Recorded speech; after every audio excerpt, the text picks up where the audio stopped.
Assalamualaikum warahmatullahi wabarakatuh.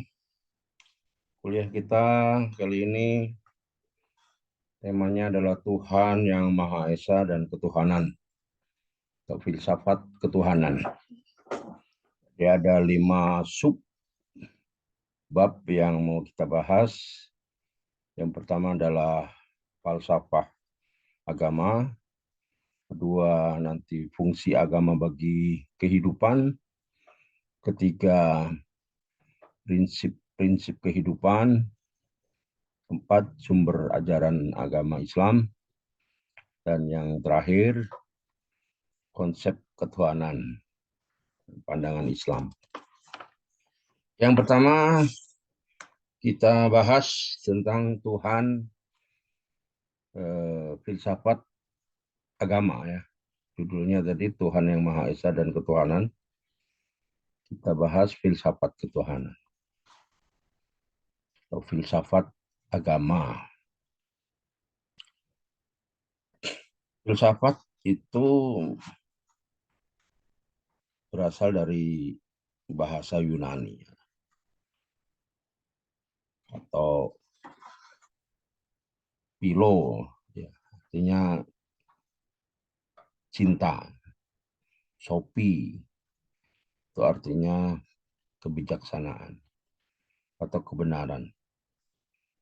Sedangkan menurut istilah filsafat itu adalah upaya manusia untuk memahami secara radikal, integral, serta sistematik. Karena di sini falsafah agama berarti dia mengenai Tuhan, alam semesta, dan juga manusia. Sehingga dapat menghasilkan pengetahuan tentang bagaimana hakikat ya, sejauh yang dapat dicapai akal manusia dan bagaimana sikap manusia itu seharusnya setelah mencapai pengetahuan. Sebenarnya ilmu filsafat itu lahir sebelum Nabi Muhammad diutus ya. Lama sekali dia itu kan dicetuskan pertama filsafat itu oleh Newton ya. Jadi Newton itu lahir sebelum Nabi Muhammad lahir. Ya, karena memang dulu berkembang pemikiran-pemikiran yang progresif itu maju, maka senang sekali orang-orang zaman dulu itu mengolah pikirannya itu ya dinamakan filsafat itu. Ya, dia cinta sekali dengan eh, keilmuan itu. Kemudian dilanjutkan oleh Einstein, ya, Newton. Padahal Newton sendiri bukan hanya ahli filsafat, ya, ahli ilmu pengetahuan, ahli fisika, tapi dia konsen juga di ilmu filsafat ini. Einstein gitu juga, dia mengembangkan ini lagi ilmu filsafat sampai mendalam sekali, ya. Bahkan dia punya murid-murid yang banyak itu, antaranya ya Socrates, ya, itu juga mengembangkan ilmu filsafat. Karena ilmu filsafat itu sangat diagungkan sehingga mereka itu menjuluki ilmu filsafat itu sebagai mother of science, induknya dari semua ilmu. Jadi ilmu semua itu menginduk dari filsafat itu. Ya, zamannya Einstein itu udah dibagi ada natural science sama social science. Jadi menginduk semua sama filsafat itu. Kemudian dikembangkan lagi oleh penerus-penerus Einstein, ya, seperti uh, ilmuwan yang sangat populer ya di dunia barat tuh yang mengatakan apa, John Locke ya, John Locke itu bayi yang lahir seperti kertas putih, itu kan pengembangan dari filsafat itu. Jadi ada yang sifatnya natural, ilmu alam, ada yang sosial, ilmu sosial. Kemudian dibagi lagi ya oleh John Locke dan kawan-kawan itu, ada istilah eh, ilmu fisika, ilmu kimia, biologi, ya itu masuk ke natural science. Kemudian yang sosial itu seperti ilmu bumi, ya, geografi, ilmu ekonomi, ilmu sosial, ilmu politik, itu masuk ke sosial science. Kemudian berkembang sampai hari ini bahkan itu ilmu ilmu tuh tambah. Nah, lagi boomingnya ilmu falsafat itu, Nabi Muhammad diutus oleh Allah ke muka bumi ini membawa ajaran agama Islam. Begitu Islam menyebar sangat pesat, para ahli filsafat ini bingung juga, ini ilmu agama ini, Islam khususnya ini cocoknya masuk ke natural science atau social science. Nah, akhirnya dimasukkan ke salah satu, itu nggak cocok semua. Makanya ada cabang sendiri, kalau gitu nggak masuk semua, ya kan? Di ilmu agama itu karena dia sifatnya wahyu, ya, dari Allah, petunjuk-petunjuknya jelas sekali, maka nggak masuk dia ke dalam kedua kategori itu. Nah, tapi udah terlanjur banyak filsuf-filsuf yang beragama Islam. Banyak. Akhirnya bagaimana ya setelah Nabi Muhammad lahir itu, hanya filsuf-filsuf Islam itu yang menyesuaikan. Kan hakikatnya eh, filsafat itu kan untuk mencari kebenaran. Ilmu filsafat itu intinya mencari kebenaran walaupun mengolah pikiran itu. Sehingga filsuf-filsuf Islam itu lahir untuk mencari kebenaran itu yang hakiki ya lewat ilmu agama itu. Kalau lewat ilmu filsafat dibiarkan orang berpikir itu ngambang, kebenarnya nisbi, nggak hakiki. Karena kebenaran semu bukan dari Allah. Kebenaran menurut akal manusia saja. Jadi sebenarnya bertentangan lah ilmu filsafat itu dengan ilmu agama. Karena menurut filsafat itu semuanya itu kan harus masuk akal. Kalau nggak masuk akal berarti harus ditolak. Dalam Islam ada ajaran eh, beriman kepada hari akhir, beriman kepada surga, neraka. Nggak masuk akal menurut dia, maka dia menolak tentang ilmu agama ini. Maka bertentangan dulu awal-awalnya. Ya, orang filsafat menentang ilmu agama, orang-orang yang menganut agama Islam nggak mau terima ilmu filsafat. Tapi akhirnya ya gimana cara pendekatannya? Kalau memang benar ilmu filsafat itu tujuannya untuk mencari kebenaran, ya lewat Islam gitu. Hanya lahirlah filsuf Islam itu. Itu awalnya. Ya, yang kedua tentang fungsi agama ya, fungsi agama. Kita bahasnya untuk Islam aja ya, karena kita materinya adalah materi agama Islam.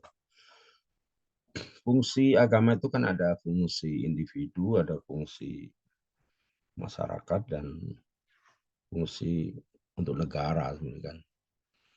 Kalau fungsi individu ya, agama itu ya sebagai penjaga akidah. Itu yang fungsi pertamanya.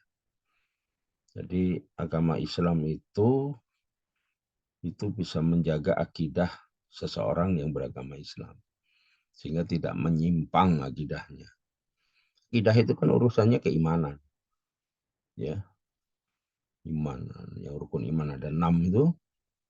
Iman kepada Allah, pada malaikat, pada kitab, pada Rasul, pada yaumil akhir, dan kepada takdir.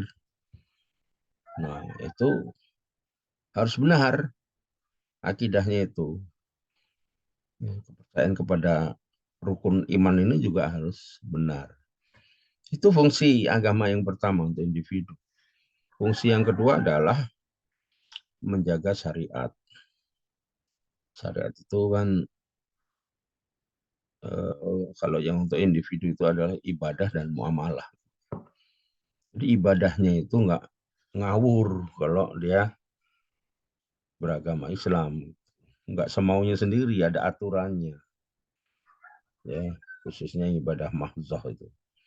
Ibadah mahzah itu kan nggak sah kalau dia eh, pertama niatnya nggak ikhlas, yang kedua kalau tidak ada syariat, tidak ada apa perintah dari Allah dan Rasulnya, yang ketiga tidak itiba, tidak mengikuti tata cara Rasul beribadah, kan nggak sah. Jadi itu khusus yang ibadah mahzah ya. Tapi kalau ibadah yang ghairu mahzah itu ya semua aktivitas kita hidup di dunia ini selama tidak bertentangan atau tidak melanggar ketentuan Allah itu namanya ibadah ghairu mahzah. Itu boleh-boleh aja. Dan untuk muamalah itu hubungan sesama manusia. Jadi agama itu berfungsi untuk menjaga atau sebagai koridor ya, tata cara berhubungan antara individu, antara manusia satu dengan manusia yang lainnya gitu. Dan yang ketiga, fungsi agama untuk individu adalah eh, membimbing akhlak. Jadi akidahnya udah benar, ibadah, muamalahnya benar, akhlaknya juga harus dibenerin juga. Jadi dibimbing oleh agama akhlaknya. Ya, bagaimana berakhlak dengan Allah, kepada Rasulnya, kepada orang tua, kepada ya, guru, kepada sesama, kepada yang lebih kecil, lebih muda. Bahkan akhlak kepada alam, kepada makhluk lainnya. Itu ada semua bimbingannya di ajaran agama Islam. Itu fungsi individu, kemudian fungsi di masyarakat. Masyarakat agama itu ya selain yang tiga tadi ya, juga harus diterapkan juga di masyarakat, dia juga berfungsi sebagai edukatif. Jadi semua orang yang memeluk agama, khususnya Islam, itu yakin akan aturan dan pedoman agama yang diikutinya, ya, sehingga ajarannya memiliki fungsi perintah dan larangan di tengah masyarakat. Ya, kedua unsur perintah dan larangan tersebut memiliki latar belakang pembinaan ya bagi pemeluknya agar terbiasa dengan sikap dan perbuatan yang baik sesuai dengan ajaran agama. Ini kan perlu edukasi. Tiba-tiba dilarang, nggak tahu alasannya. Tiba-tiba ada perintah, jadi dipahamkan dulu. Yang kedua fungsi penyelamat. Jadi agama ini juga sebagai penyelamat. Orang selalu menginginkan keamanan dimanapun. Oleh karena itu kehadiran agama memberikan keselamatan bagi pemeluknya, baik dunia ataupun di akhirat nanti. Yang ketiga, fungsi sebagai penyedia rasa damai. Jadi melalui agama, orang yang bersalah atau berdosa dapat memperoleh kedamaian batin ya melalui bimbingan agama dengan taubat ya, atau mensucikan dirinya. Rasa bersalah dengan cepat itu bisa menghilang dari hatinya ketika orang yang menyakitinya menebus dosanya dengan penyesalan. Ya, bertobat maksudnya. Yang keempat, fungsi sosial kontrol. Jadi agama itu sebagai sosial kontrol.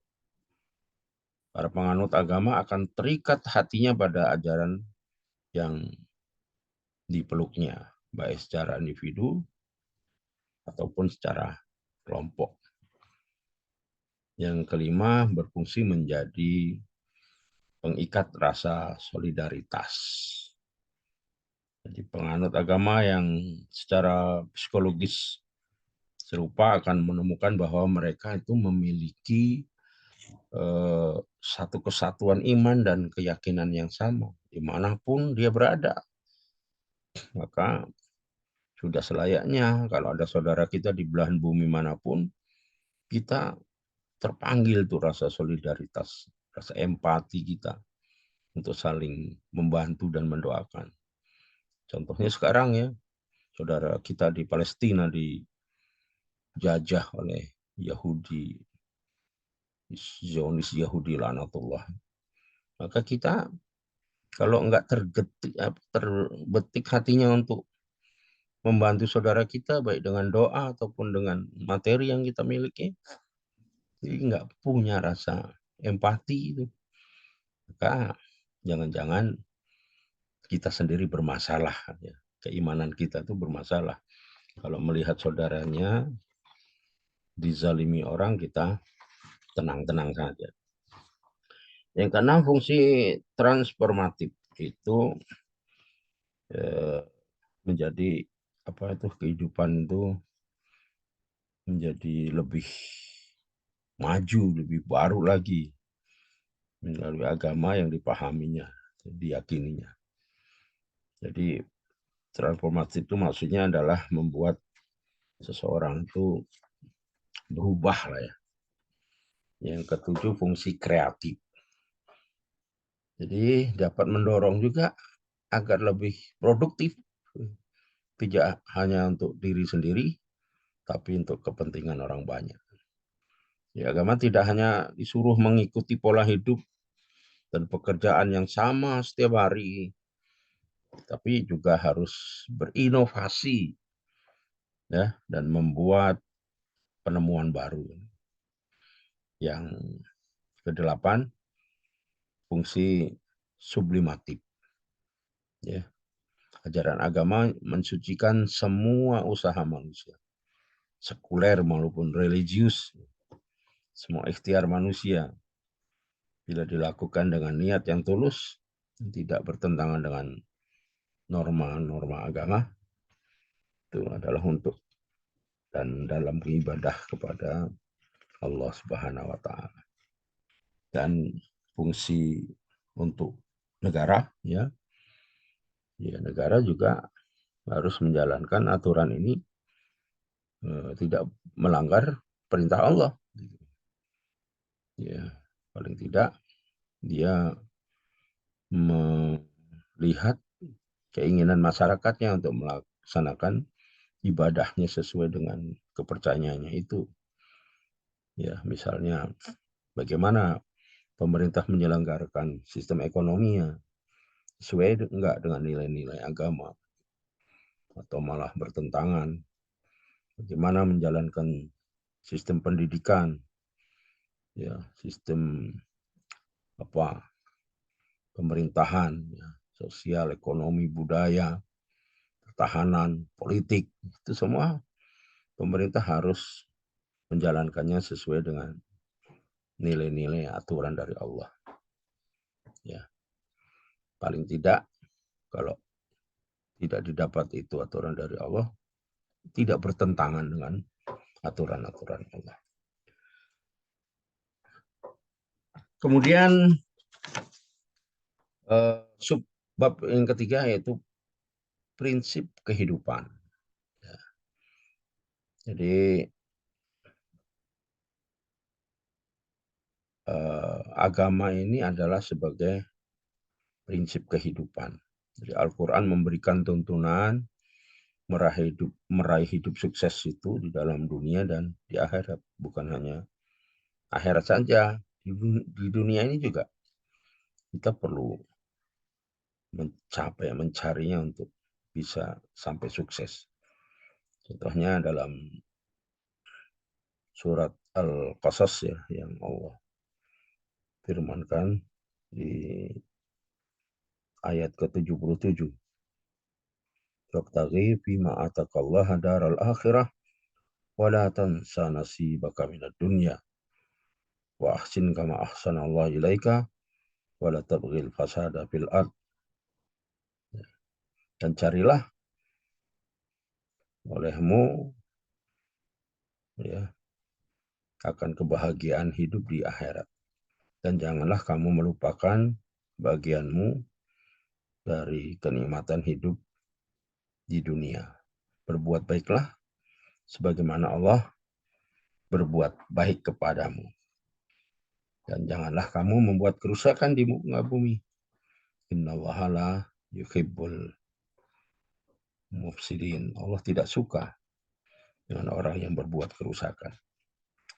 Jadi ayat ini berkaitan dengan 4 prinsip hidup Muslim supaya sukses hidup di dunia dan akhirat. Prinsip pertama adalah agar sukses dunia dan akhirat itu menjadikan akhirat sebagai tujuan. Ini sangat penting karena kehidupan akhirat itu merupakan kehidupan yang abadi, sedangkan dunia sifatnya terbatas atau fana. Ya. Dunia itu adalah darul amal, tempat beramal. Sedangkan akhirat adalah darul jaza, tempat pembalasan. Kita sebagai muslim harus yakin kehidupan akhirat. Orang yang memiliki kesadaran tinggi adalah yang menjadikan akhirat sebagai tujuan utama. Orang tersebut pasti bertanggung jawab dalam kehidupan ya di dunia ini kepada Allah Subhanahu wa taala. Misalnya dalam hal mencari rezeki. Mereka hanya mencari rezeki yang halal, menjauhkan dari yang haram. Ya. Karena yakin sekecil apapun sebuah perbuatan itu pasti dimintai pertanggungjawabannya oleh Allah. Allah menegaskan juga ya dalam surat Al-Zalzalah, "Wa may ya'mal misqala dzarratin khairan yarah, wa may ya'mal misqala dzarratin syarran yarah." Siapa yang mengerjakan kebaikan sebesar zarah pun dia akan melihat balasannya. Barang siapa yang mengerjakan kejahatan sebesar zarah pun niscaya dia akan melihat balasannya. Kemudian prinsip kedua, kaum muslimin harus menguasai dunia. Ya, tidak dikuasai dunia. Kita harus unggul di dunia. Kita harus menguasai urusan dunia, tapi jangan sampai kita dikendalikan oleh dunia. Ya, kita harus menguasai ekonomi, tapi jangan sampai kita dikendalikan oleh ekonomi. Orang yang seperti ini ringan tangannya untuk bersedekah. Para sahabat Nabi banyak yang kaya atau menguasai ekonomi, namun mereka tidak dikuasai oleh ekonomi. Mereka gemar bersedekah, seperti Utsman bin Affan. Sekali ia bersedekah itu jumlahnya sampai 100 ekor unta. Kalau harga unta 50 juta saja, berarti sekali dia sedekah itu sekitar 5 miliar. Ya, contoh lain Abdurrahman bin Auf, ya, yang sedekah 2/3 keuntungan bisnisnya. Ya, mereka menjadikan dunia ini sebagai sarana menuju kebahagiaan akhirat. Prinsip ketiga adalah berbuat baik semaksimal mungkin, tanpa melihat atau memperhitungkan balasan yang diterima. Contoh Allah berbuat baik kepada para makhluknya tanpa berharap balasan apapun dari makhluknya. Apapun pekerjaan kita, termasuk diantaranya menjadi guru, ya, berbuatlah yang terbaik. Menjadi bidan, bidanlah yang terbaik. Berikan yang terbaik semuanya. Jangan kaitkan dengan imbalan atau gaji, melainkan berikan yang terbaik karena Allah pasti memberikan balasan yang terbaik melalui berbagai cara. Ya. Prinsip keempat, kaum muslimin tidak boleh membuat kerusakan di muka bumi ini. Kerusakan ini mencakup berbagai hal, termasuk kerusakan ekonomi, lingkungan, pendidikan, dan lainnya. Kita harus menghindarkan diri dari berbuat kerusakan, sebab Allah tidak menyukai orang yang berbuat kerusakan. Itu dia subbab yang ketiga. Kita masuk ke subbab keempat, yaitu sumber ajaran Islam. Apa saja sumber ajaran Islam? Ya, yang pertama Al-Quran, kedua hadis, ketiga ijma, keempat kias, ya, dan kelima nanti ada al-urf, al-mursalatul solih, ada juga. Kita bahas yang pertama Al-Quran. Al-Quran adalah kalam Allah yang diwahyukan kepada Nabi Muhammad SAW, ya, secara berangsur-angsur selama 13 tahun, ya. Al-Quran itu diturunkan oleh Allah tidak sekaligus gitu kepada Nabi Muhammad, tapi berangsur-angsur. Tapi Allah turunkan itu sebenarnya sekaligus dari Lauful Mahfudz. Ya, dari Lauful Mahfudz ke langit dunia itu sekaligus. Dari surat Al-Fatihah sampai An-Nas itu sekaligus, tapi berangsur-angsur turun ke Nabi Muhammad. Jadi Al-Quran sebagai kalam Allah dapat dibuktikan dengan ketidaksanggupan atau kelemahan yang dimiliki oleh manusia untuk membuatnya, untuk membuat tandingan. Walau manusia itu adalah orang yang pintar, kumpulin seluruh profesor di muka bumi ini suruh membuat satu ayat Al-Quran saja. Nggak usahlah semua Al-Quran, satu ayat saja, nggak akan sanggup. Dalam surat Al-Isra ayat 88 Allah berfirman, ya, katakan sesungguhnya jika manusia dan jin berkumpul untuk membuat yang serupa dengan Al-Quran, mereka tidak akan dapat membuat yang serupa dengannya, sekalipun mereka saling membantu satu sama lain. Itu Al-Quran.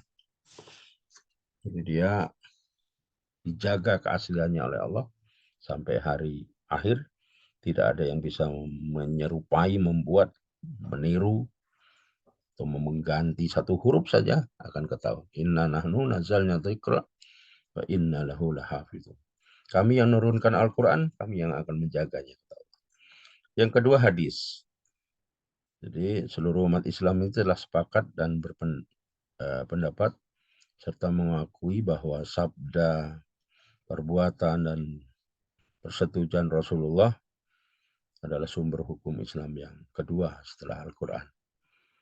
Hanya ayat Al-Quran yang memerintahkan untuk mentaati Rasul, ya, seperti surat Al-Imran ayat 32, atiullah wa Rasul fa in tawallau fa innallaha yuhibbul kafirin. Katakan Muhammad, taatilah Allah dan Rasul. Jika kamu berpaling, ketahuilah bahwa Allah tidak menyukai orang-orang kafir.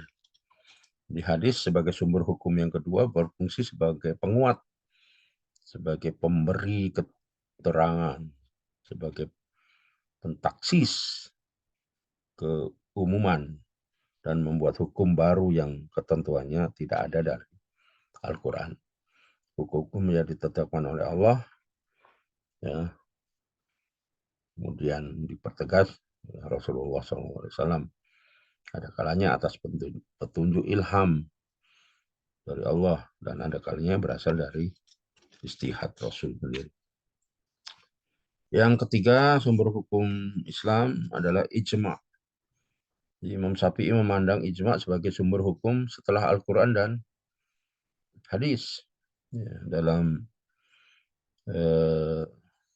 keterangan beliau, Imam Syafi'i, dalam bukunya, ijma' sebagai sumber penempatan hukum Islam dan relevansinya dengan perkembangan hukum Islam dewasa ini, ya, itu sesuai karena ijma' itu adalah salah satu metode dalam menetapkan hukum atas segala permasalahan yang tidak didapatkan di Al-Quran dan di Sunnah tadi. Jadi sumber hukum Islam ini melihat berbagai masalah yang timbul di era globalisasi dan teknologi modern. Jadi jumhur ulama usul fikih yang lain seperti Abu Zahra dan Wahab Khalaf merumuskan ijma' sebagai dengan kesepakatan atau konsensus para mujtahid dari umat Muhammad. Jadi ijma' itu perkumpulan para ulama ya, bukan sendirian. Perkumpulan para ulama memutuskan hukum sesuatu yang belum ada di Al-Quran dan di hadis. Yang keempat, kias. Kias itu sumber hukum Islam selanjutnya. Ya, kias artinya analog. Kias adalah bentuk sistematis dan yang telah berkembang fa'ri ra'yu, ya, yang memainkan peran yang sangat penting. Jadi kias itu menduduki tempat keempat setelah ijma'. Jadi kalau kias itu sebenarnya mirip-mirip sama ijma', tapi dia ijtihadnya ulama-ulama gitu. Jadi ulama sendirian bisa atau berdua atau bertiga, tapi nggak sebanyak ijma'. Kalau kias itu bisa jadi sendirian dia.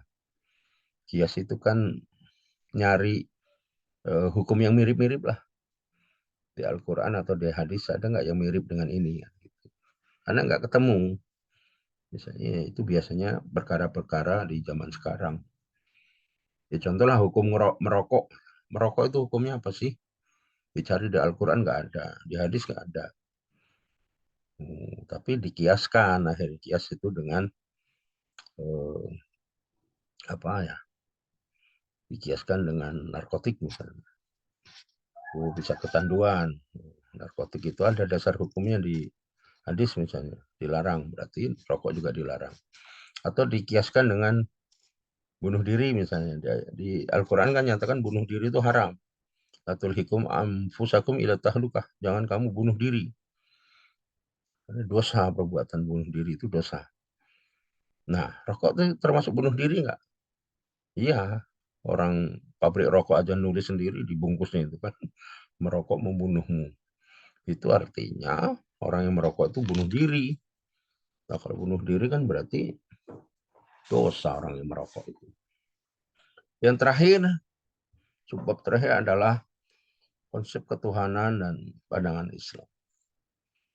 Jadi secara garis besar pemikiran umat Islam tentang ketuhanan itu timbul sejak wafatnya Nabi Muhammad. Secara sederhana ada aliran pemikiran yang bersifat liberal, tradisional, dan di antara keduanya. Ya, sebab timbulnya berbagai aliran Islam itu lantaran karena adanya perbedaan metodologi dalam memahami Al-Quran dan hadis dengan pendekatan konstekstual, sehingga lahir aliran bersifat liberal. Sebagian umat Islam memahami dengan pendekatan tekstual, akhirnya aliran bersifat tradisional. Sedangkan memadukan kedua pemikiran tersebut, lahirlah aliran yang bersifat antara liberal dan tradisional. Itu diantaranya aliran Mu'tazilah.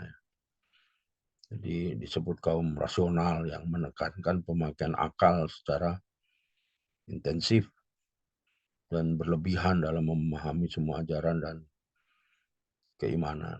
Namanya Mu'tazilah itu berlebihan memahami semua ajaran tuh hanya lebay gitu, orang yang terlalu taat gitu. Jadi dia tuh mengedepankan akal pikiran lah ya, kayak orang-orang filsafat itu, aliran Mu'tazilah itu. Berarti nggak taat-taat amat ya dalam beribadah orang Mu'tazilah. Ya, kalau nggak bermanfaat lah untuk apa sih? Gitu kan. Misalnya sholat, apa sih manfaatnya untuk kehidupan dunia? Nggak ada ya. Udahlah nggak usah banyak-banyak sholat. Nyari wajibnya aja. Ada aliran Qadariyah.